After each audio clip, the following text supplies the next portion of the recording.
सावधान कर।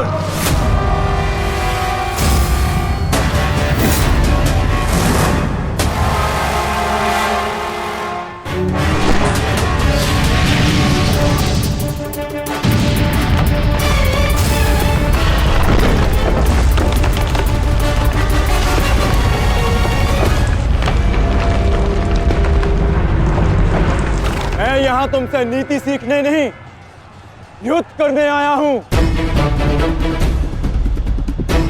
और आज मैं तुम्हें ये द्वंद्व छोड़कर नहीं जाने दूंगा।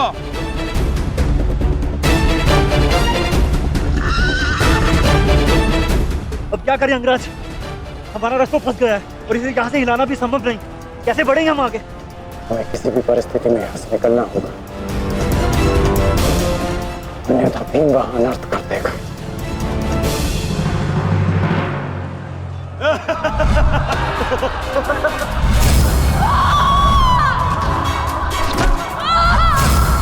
आओ दासी द्रौपदी, आकर मेरी टंगा में बैठो।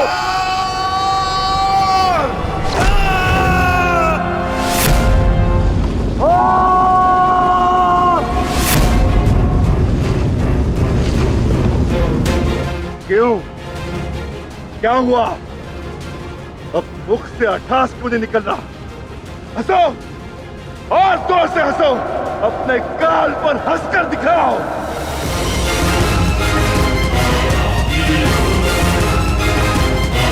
सैनिकों,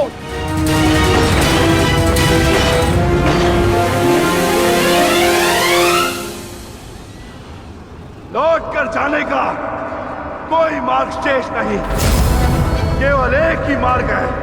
इस मार्ग पर चलकर तुम अपनी मृत्यु प्राप्त करोगे और मैं अपने प्रतिशोध का लक्ष्य।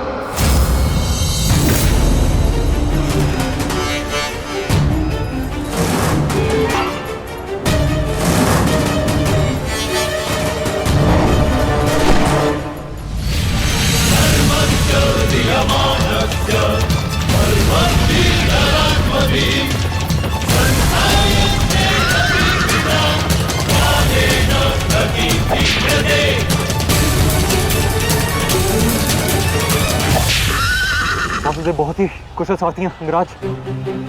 अर्जुन को इस प्रकार नहीं रोक पाएंगे आप। अब एक ही उपाय है,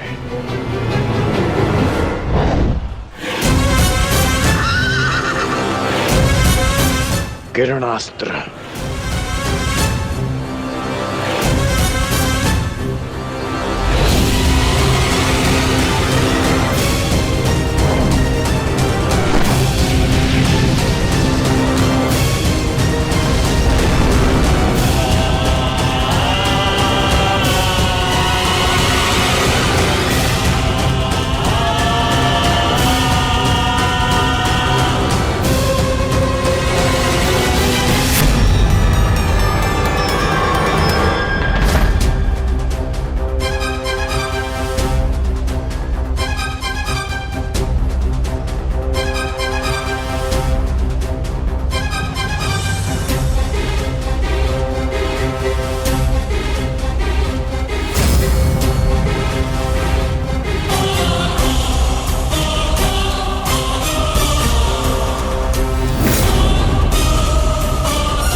कर्ण वहां है माधव।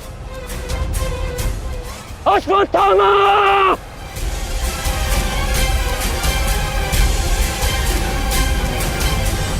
सावधान अर्जुन!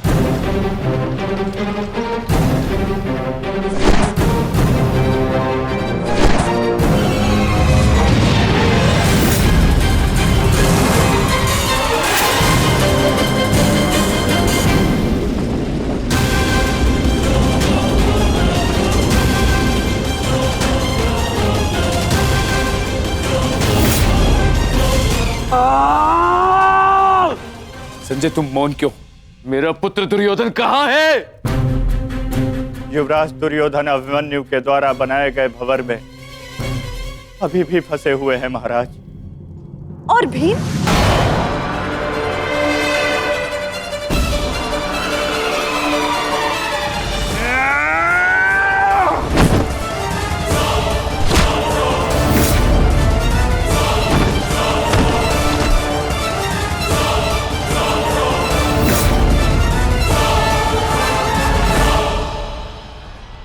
महाबली भीम आपके एक और पुत्र की ओर काल बनकर बढ़ रहे हैं महारानी। संजय, इतनी निष्ठुरता से तुम ये समाचार कैसे दे सकते हो संजय? कैसे? क्षमा चाहता हूं महारानी, किंतु मैं अपने कर्तव्य को पूर्ण कर रहा हूं और मेरा कर्तव्य यह है कि मैं आपको सत्य बताऊं। और सत्य यह है कि आपके पुत्रों का नाश आरंभ हो चुका है।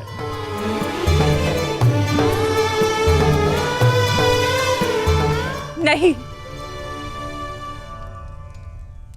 जब तक महारथी कर्ण युद्ध में उपस्थित है, कौरव वंश का अंत असंभव है। मेरा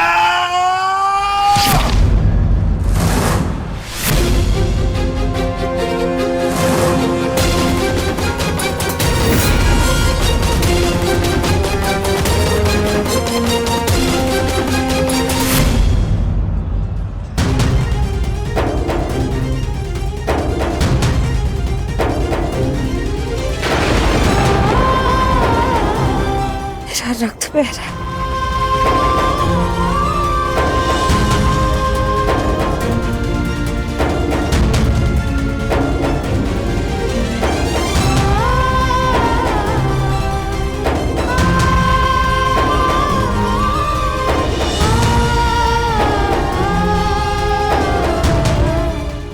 युद्ध में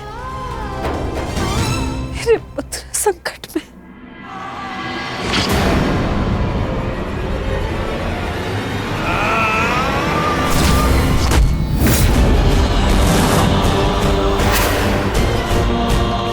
मैं तुम्हें चेतावनी दे रहा हूं कर्ण कि तुम मेरे और कौरव के मध्य मत आओ, क्योंकि तुम मेरा आखेट नहीं, तुम अर्जुन का लक्ष्य हो। मैं अपने अनुज से उसका लक्ष्य नहीं छीन सकता। इसका अर्थ ये नहीं कि मैं तुम्हें दोबारा छोड़ दूंगा।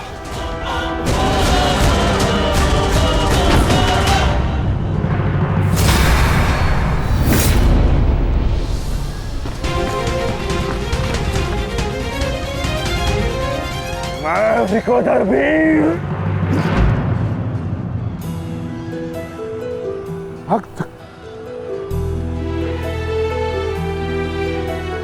एक क्षण के लिए ऐसा लगा कि ये मेरा रक्त है, परंतु नहीं, ये रक्त तुम्हारा है।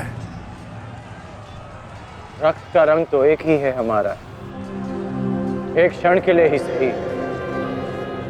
तुमने इसे अपना रक्त समझा, इसीलिए तुम मेरे मानस अनुज हुए, और तुमसे ज्येष्ठ होने के नाते मैं तुम्हें समझा रहा हूं। बस कर्ण बस, एक और शब्द नहीं। इतना दुस्साहस दुर्योधन के फेंके गए ग्रास पर पलने वाले सूतपुत्र स्वयं को मेरा भाई कहने की उदंडता दिखा रहा है। अंतिम चेतावनी दे रहा हूं, हट जाओ मेरे मार्ग से। युद्ध का मार्ग मैंने स्वयं चुना है और इसे मैं नहीं छोड़ने वाला।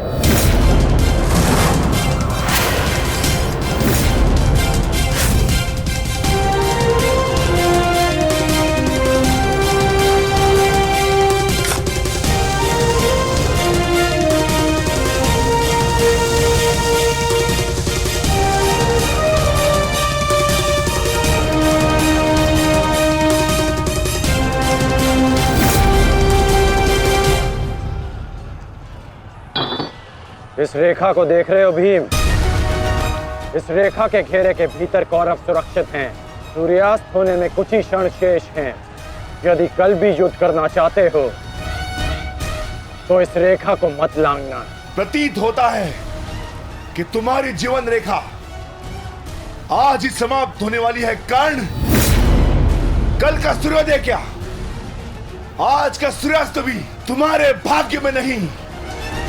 सूत पुत्र कर्ण, मैं तुम्हें एक अवसर देता हूं, प्रहार करो मुझ पर, आओ युद्ध करो मुझसे, आगे बढ़ो कर्ण।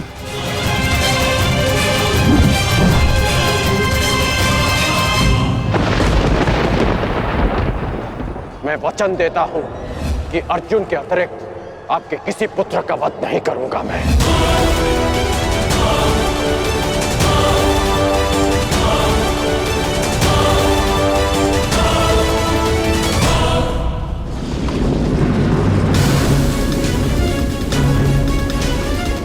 इस भंवर को ऐसे नहीं तोड़ा जा सकता। इसे तोड़ने के लिए मुझे इस भंवर के दिशा के विपरीत दिशा में घूमना होगा ताकि इस भंवर का प्रभाव कम कर सकूं।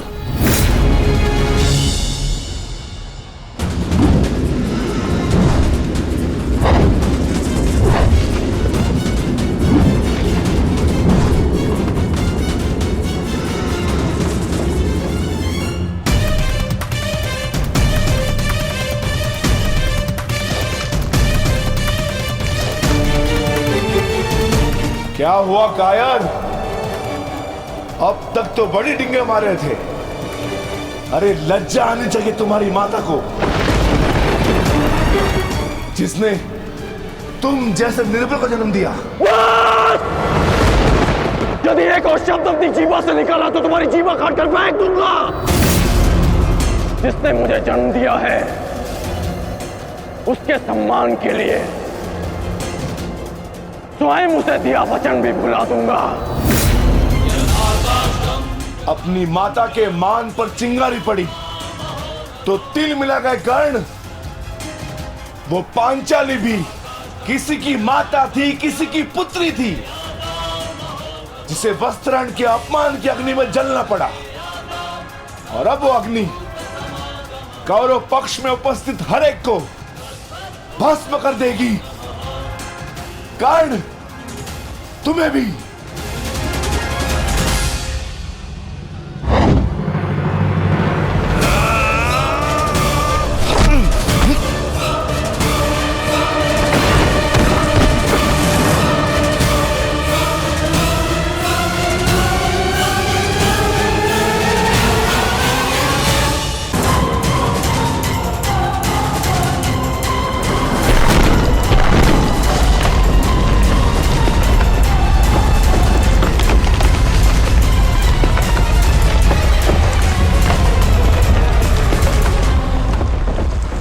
एक महत्वपूर्ण सूचना है कौंते। वृकोदर भीम और अंगराज कर्ण के मध्य महाविकट द्वंद्व हो रहा है और परिणाम के संकेत शुभ नहीं है।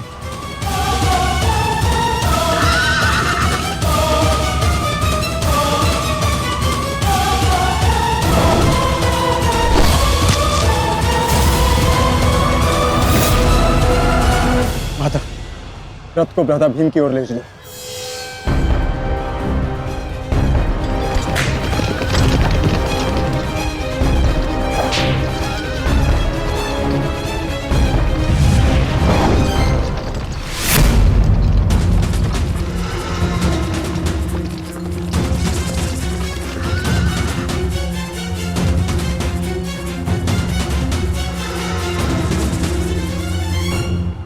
अर्जुन, तुमने हर एक परीक्षा में सफलता पाई है। देखना यह है कि तुम इस परीक्षा में सफल होते हो या नहीं।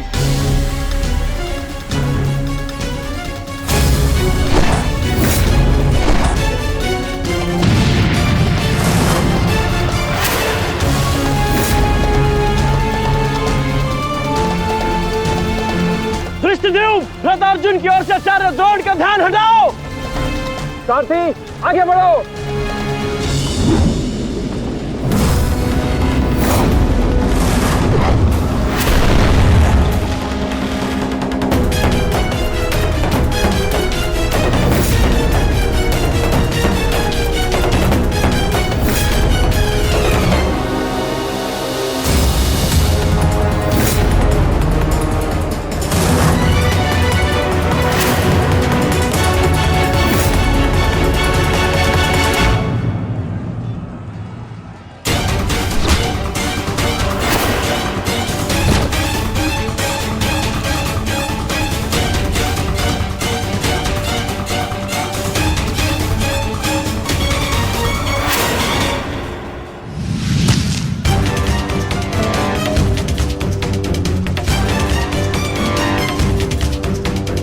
तुम बार बार मेरे समक्ष क्यों आ जाते हो?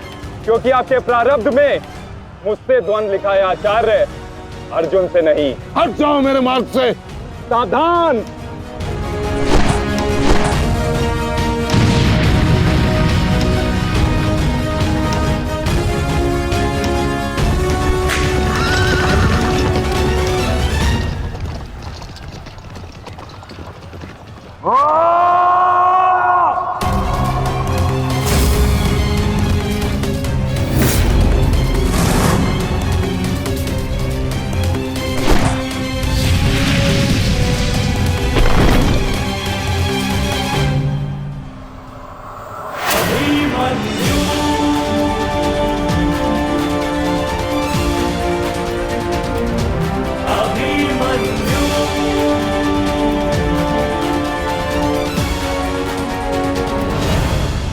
काका श्री, विचित्र बात है ना कि प्रत्येक बार आप मुझसे युद्ध बीच में छोड़कर ही चले जाते हैं।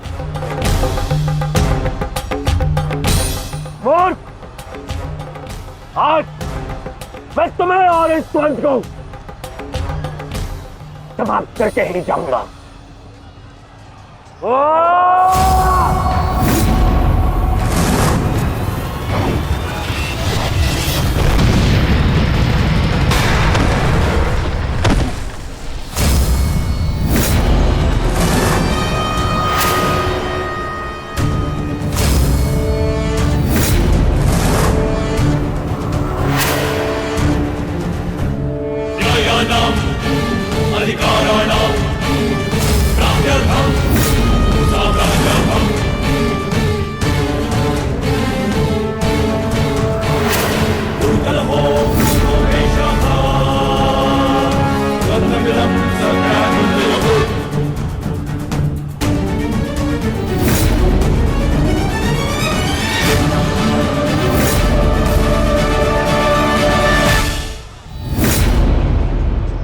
अपना सर्वश्रेष्ठ प्रदर्शन करना पुत्रों।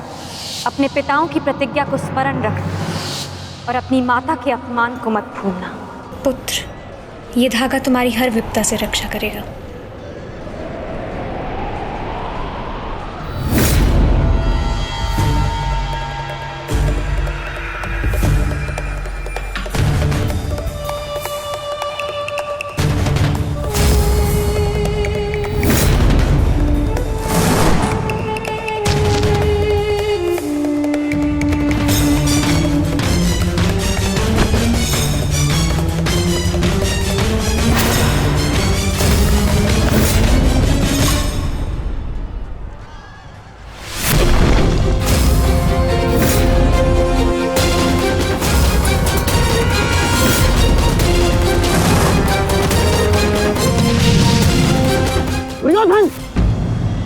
इस बालक के साथ बचकाना खेल बंद करो।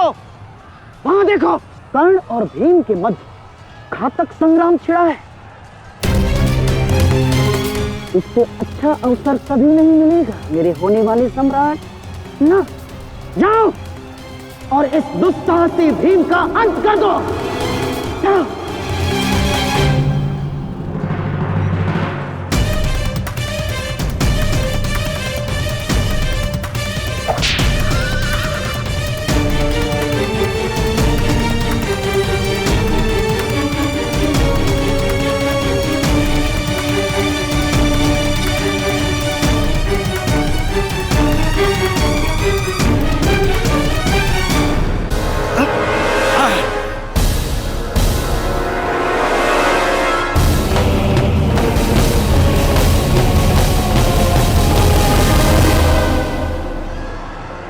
मैंने अपना वचन पूर्ण किया।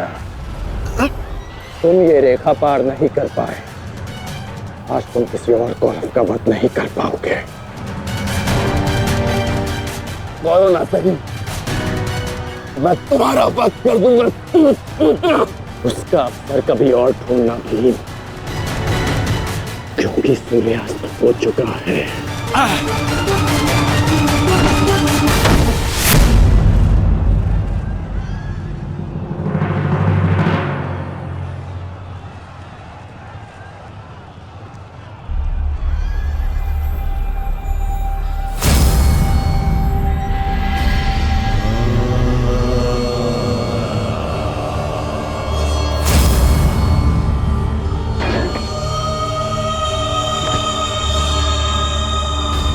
हाँ, अनुज, मुझसे मुझसे बात करो। तुम्हारा चेष्टा है, उत्तर दो से।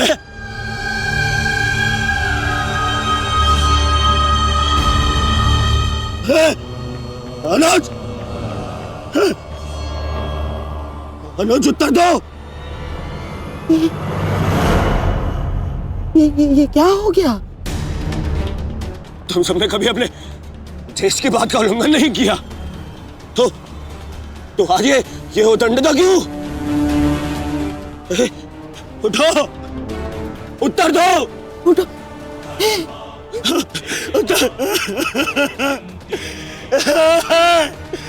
बात करो मुझसे।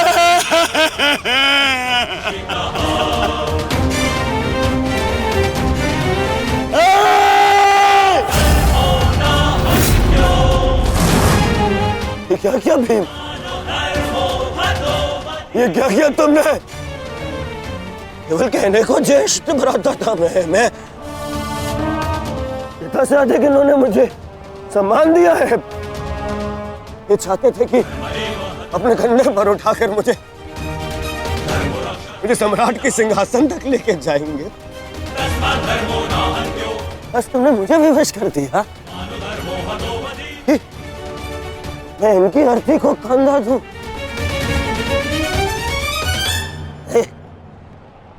तुमने उचित नहीं किया है भीम, उचित नहीं किया। मैं छोड़ूंगा नहीं तुम्हें, विकोदर मैं नहीं छोड़ूंगा।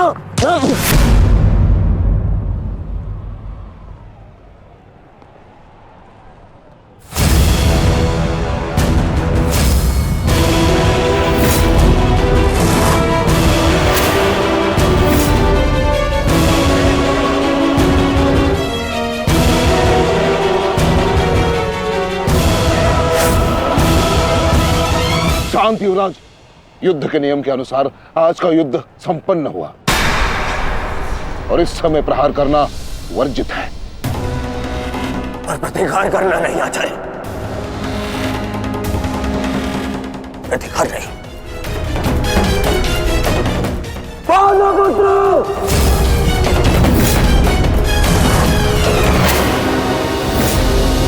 अपने इन 5 भाइयों के निर्मम हत्या का प्रतिशोध लूंगा मैं।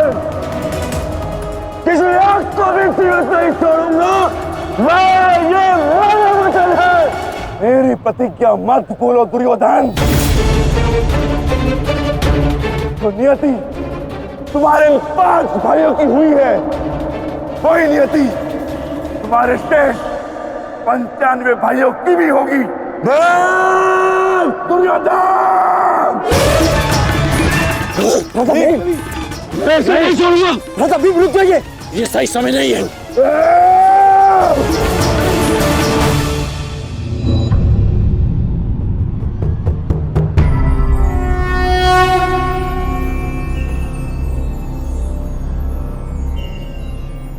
श्रेष्ठ यही होगा कि दोनों पक्ष अपने नियमों को स्मरण रखें।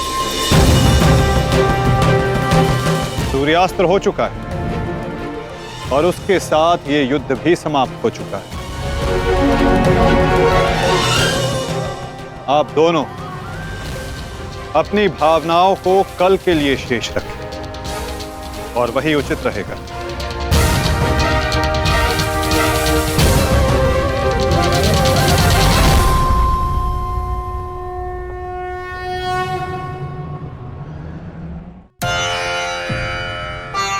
मैं आपको पुनः लौटा रही हूं महादेव।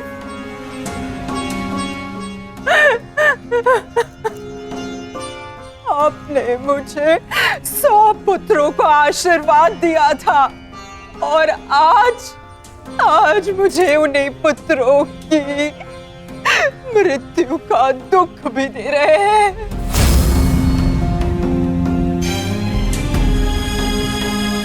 विलाप ना करो गांधारी, युद्ध में मृत्यु होना निश्चित है। कभी स्वयं के पक्ष के योद्धाओं की और कभी विरोधी पक्ष की। ईश्वर को दोष मत दो। ईश्वर का धन्यवाद करो कि तुम्हारे पुत्रों को वीर गति प्राप्त हुई है। आपके मन को समझाने के लिए ये तर्क पर्याप्त हो सकता है आर्य, परंतु मैं क्या करूं? मैं तो एक माता हूं ना। मेरे तप के बदले महादेव ने मुझे ये आशीर्वाद दिया था, तो फिर ये मेरे तप का फल मुझसे कैसे छीन सकते हैं? कैसे आर्य? पूछिए इनसे, इन्होंने ये अनर्थ क्यों होने दिया? जो पहले मुस्कान दी तो फिर बाद में आंखों में अश्रु भर दिए। ऐसे ईश्वर नहीं चाहिए मुझे, नहीं चाहिए। दासी, तुम इस शिवलिंग को इस कक्ष से, इस महल से बाहर कर दो। मुझे नहीं चाहिए कोई प्रभु, कोई मंदिर, किसी चीज की आवश्यकता नहीं है मुझे। तुम्हें जो उचित लगे तुम वो करोगा था। मैं वो करूंगा जो मुझे आवश्यक लगता है। रथ सज्ज करो संजय, मैं इसी क्षण कुरुक्षेत्र जाऊंगा।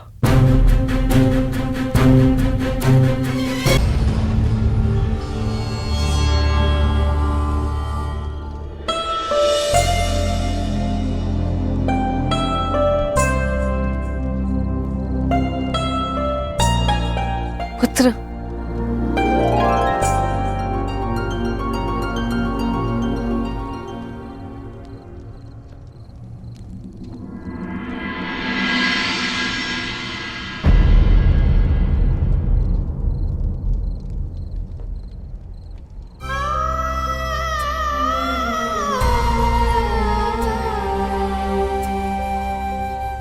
युद्ध में योद्धा को घाव लगना सामान्य बात है।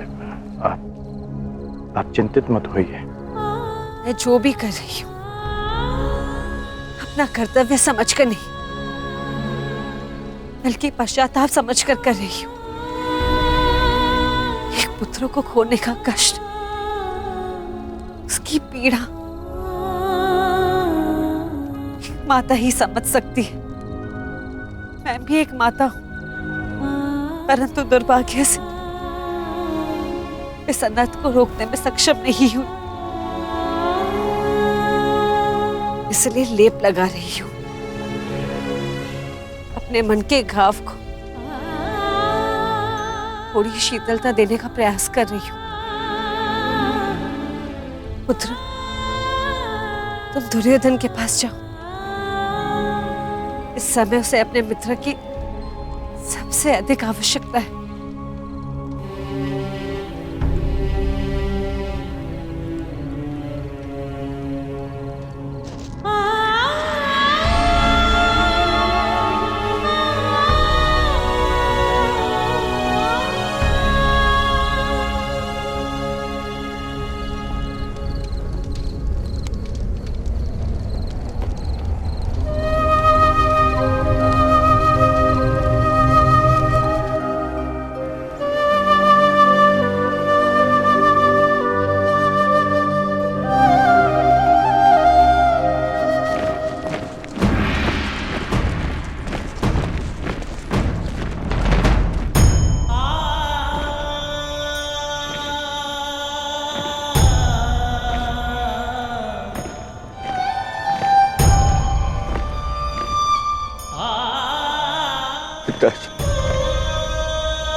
ये मान रहो और इस अंतिम संस्कार की विधि को रोको।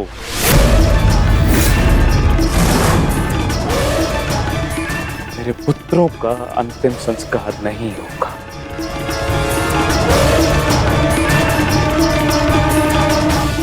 महाराज, ये कैसा अनर्थ करने जा रहे हैं आप? देखिए, इस संसार में आने वाले का और इस संसार से जाने वाले का संस्कार अत्यावश्यक होता है, अन्यथा इनकी आत्माओं को कैसे मुक्ति मिलेगी? क्या कर रहे हैं आप? क्या इस संस्कार से मुझे मेरे पुत्रों को खो देने की पीड़ा से मुक्ति मिल सकती है शकुनी? क्या इस संस्कार से उस दहल पर लगे चिन्ह जो महारानी गांधारी के शरीर पर आज भी है, क्या वो मिट सकते हैं? तुम्हारे लिए वो केवल 5 सैनिक थे, किंतु मेरे लिए वो मेरे अंग, मेरे शरीर, मेरी आत्मा के 5 हिस्से थे, 5 अंश थे। आज मैंने अपनी आत्मा के वो 5 अंश भी खो दिए और इससे अधिक हानि अब मैं सह नहीं सकता। मैं वर्तमान नहीं देख सकता, परंतु भविष्य देखने की क्षमता आ गई है मुझ में। हस्तिनापुर का महाराज होने के नाते ये मेरा निर्णय है कि इस युद्ध को इसी क्षण रोक दिया जाए।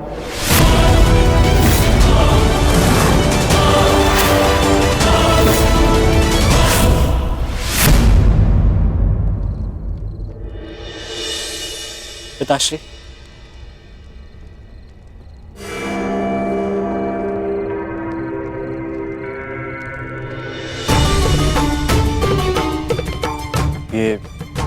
ये किसके लिए? आपके लिए पिताश्री। आज आपको अंगराज कर्ण के 2 बाण लगे थे ना, उनके उपचार के लिए।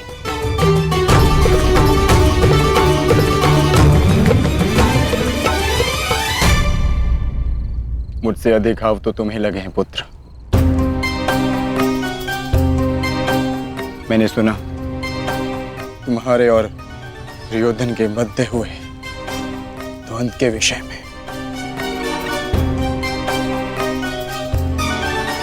तुम्हें ऐसा नहीं करना चाहिए था अभिमन्यु। दुर्योधन एक दुर्जय योद्धा है, शक्ति में, अनुभव में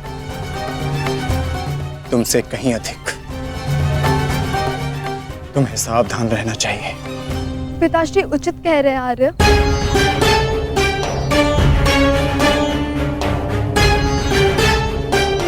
किंतु एक योद्धा के लिए यह विचार सुनना और स्वीकार करना दोनों ही अनुचित है, और छिपकर 2 योद्धाओं की बातें सुनना भी अनुचित है उत्तरा। इसलिए यहां आओ।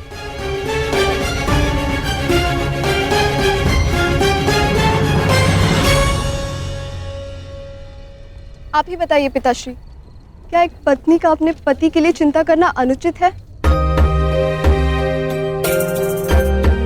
आप कहते हैं तो ये मान जाते हैं, और मैं कहूं तो ये मुझ पे बरस पड़ते हैं।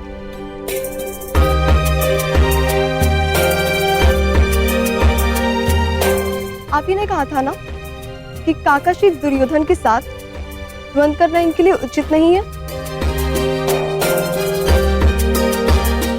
प्रभु का धन्यवाद कि ये सकुशल युद्ध भूमि से वापस आ गए। अगर कोई अनहोनी हो जाती तो? योद्धा यदि वीर गति को प्राप्त करे तो ये उसके लिए गर्व की बात होती है उत्तरा, अनहोनी की नहीं।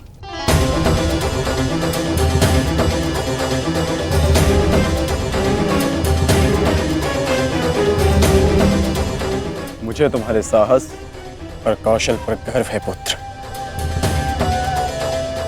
परंतु उत्तरा का कहना भी अनुचित नहीं है। प्रत्येक पत्नी को अपने पति की चिंता होती है। उत्तरा केवल तुम्हें सुरक्षित देखना चाहती है पुत्र। और मैं हस्तिनापुर के मधान युवराज का अहंकार तोड़ना चाहता हूं पिताश्री।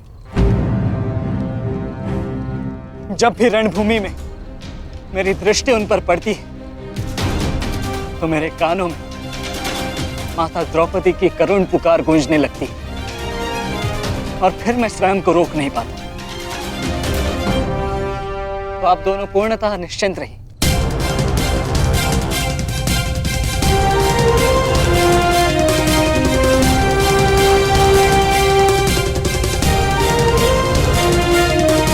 क्योंकि मेरी सुरक्षा के लिए माता यज्ञसेनी का आशीर्वाद है मेरे साथ।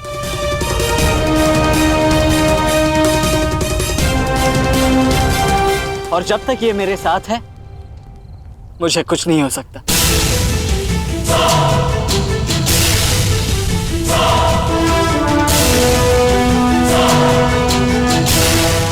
आपके तेज के अंश का प्रहार और माता के आशीष की ढाल जब तक मेरे साथ है, मैं काका श्री दुर्योधन के समस्त कौरव सेना का सामना अकेले करने में सक्षम हूं। मुझे उन पांडवों से अब विजय नहीं चाहिए। अब मुझे उनसे अपने इन भ्राताओं के मृत्यु का प्रतिशोध चाहिए।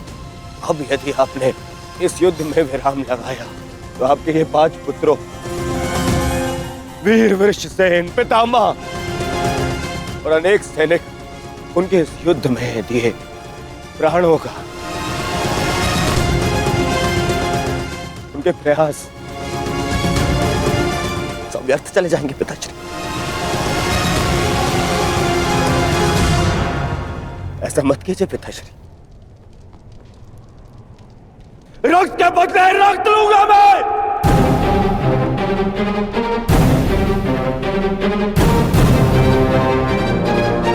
अपने अपने अपने अपने पुत्र को है। वो पांडव अपने पुत्र को के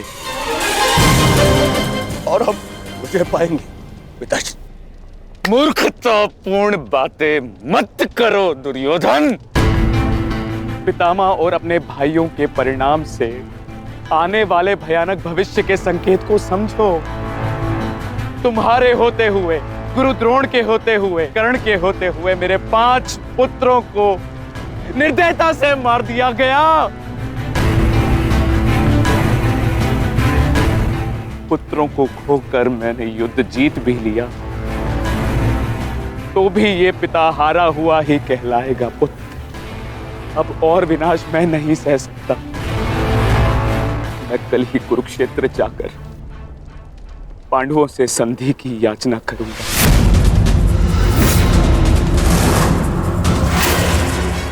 पांडवों से अपने पुत्रों के प्राणों की रक्षा की याचना करूंगा मैं, क्योंकि केवल यही एक मार्ग शेष है। मुझे इस युद्ध भूमि, इस युद्ध से दूर रखने का एक और उपाय है पिताश्री।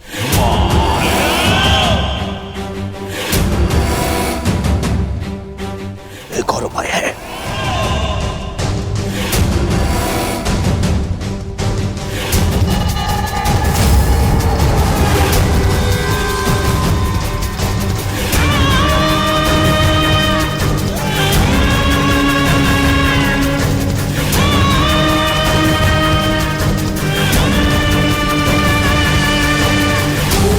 उपाय यह है कि आप इसी क्षण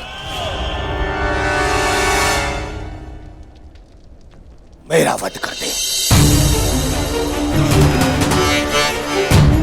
अभी मेरे प्राण हर ले, क्योंकि मैं ना संधि करूंगा और ना ही याचना करूंगा उन पांडवों के समक्ष।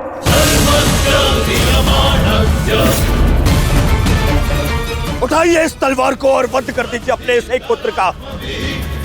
अपने इस एक पुत्र का वध करके बचा लीजिए अपने शेष 94 पुत्र। 94 पुत्र।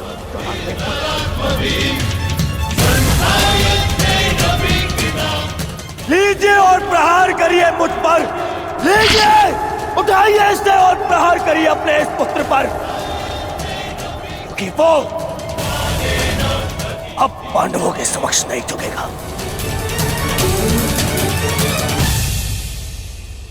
मेरे मित्र से पूर्व आप मेरा वध करें। यदि आपको हम पर विश्वास नहीं तो हमें जीवित रहने का कोई अधिकार नहीं।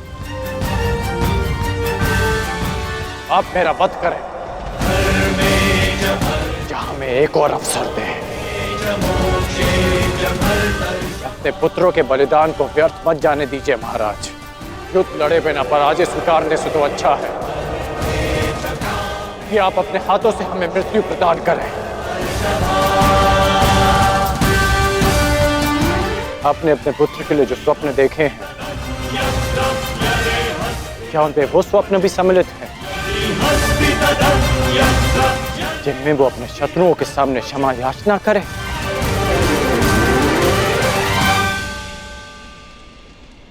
जिसके शीश पर आप सदा सम्राट का मुकुट देखना चाहते हैं, क्या उसके पैरों में बेड़ियां देख पाएंगे आप? यदि हां, तो आप मुझे मृत्यु प्रदान करें, और यदि ना, तो आप मुझे एक अवसर दीजिए। आप हमारे महाराज हैं, हम सब आपके आदेश के अधीन हैं, किंतु आपका ये आदेश हस्तिनापुर और समस्त कौरव वंश के आत्मसम्मान को सदा के लिए नष्ट कर देगा।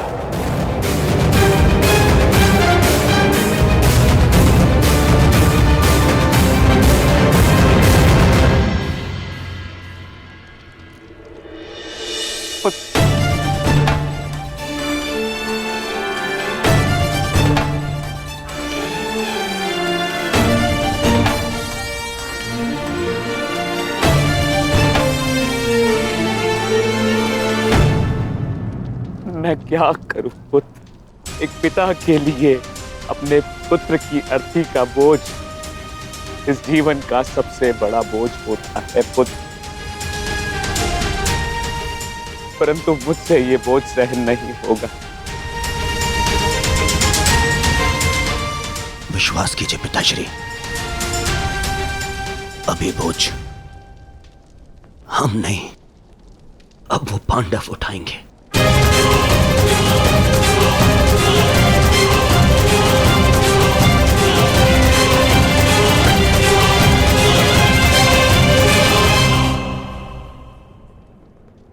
आइए पिताश्री, मेरे वीर भ्राताओं को ससम्मान विदा करें।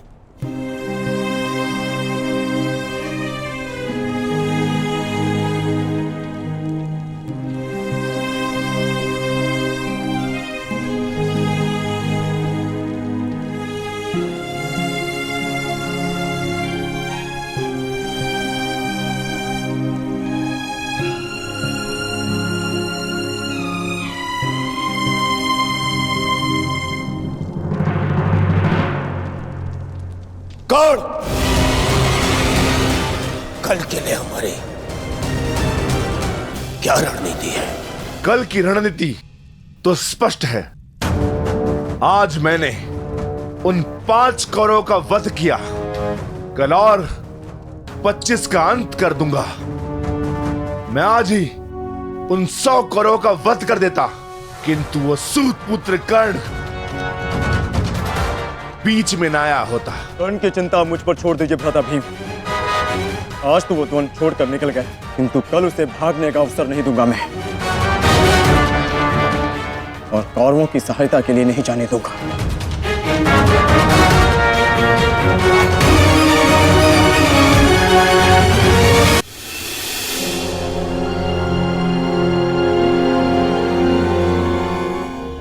महाभारत का 12वां दिन है कल,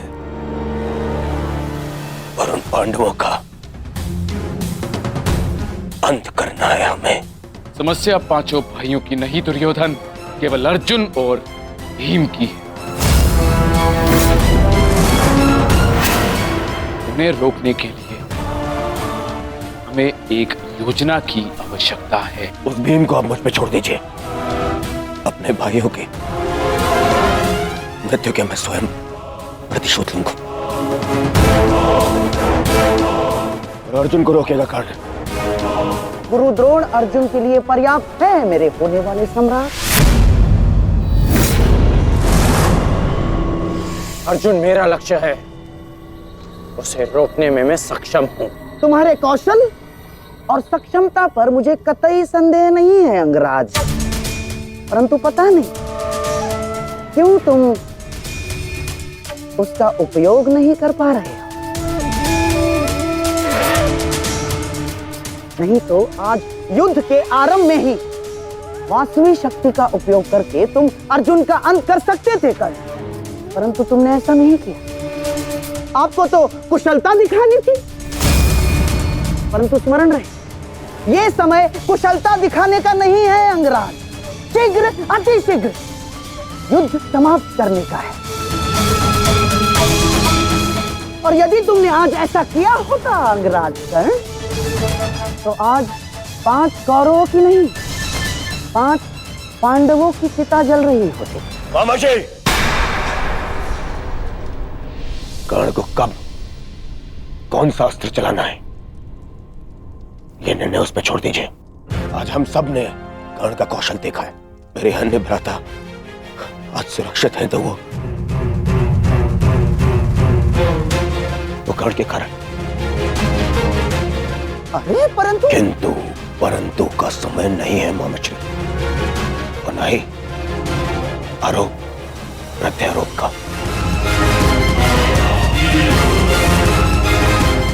ये समय है साथ रहने का, उनका और उनकी उन उदंड पुत्रों के अंत करने का समय है ये।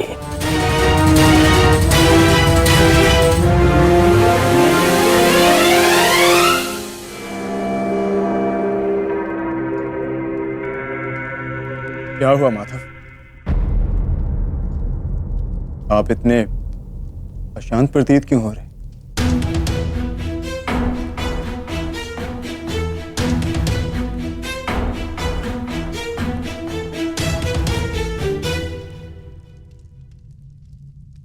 यह अशांति आज के युद्ध के परिणाम की है पार्थ।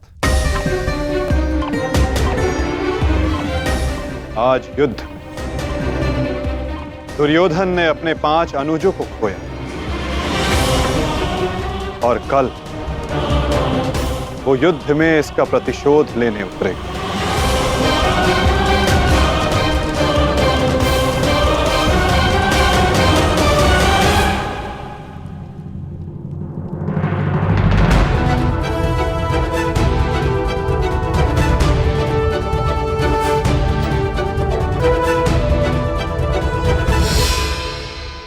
आचार्य की व्यूह रचना तुम सुन चुके हो मित्र, तो तुम्हारे मन में कोई विचार है? यदि सेनापति द्रोणाचार्य आज्ञा दें तो मेरे पास एक योजना है। अवश्य कहो अंगराज।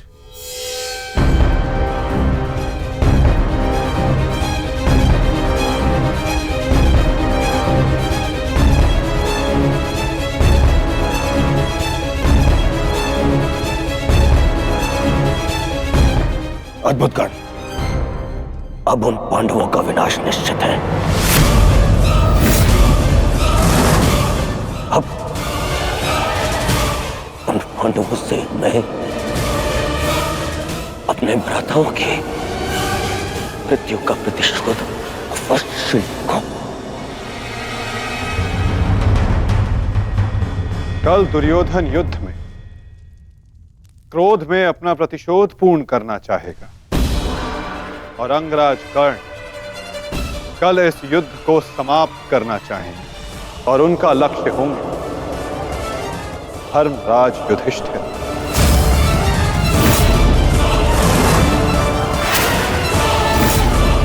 और हम सब का लक्ष्य होगा कौरवों की रणनीति को तोड़ देना।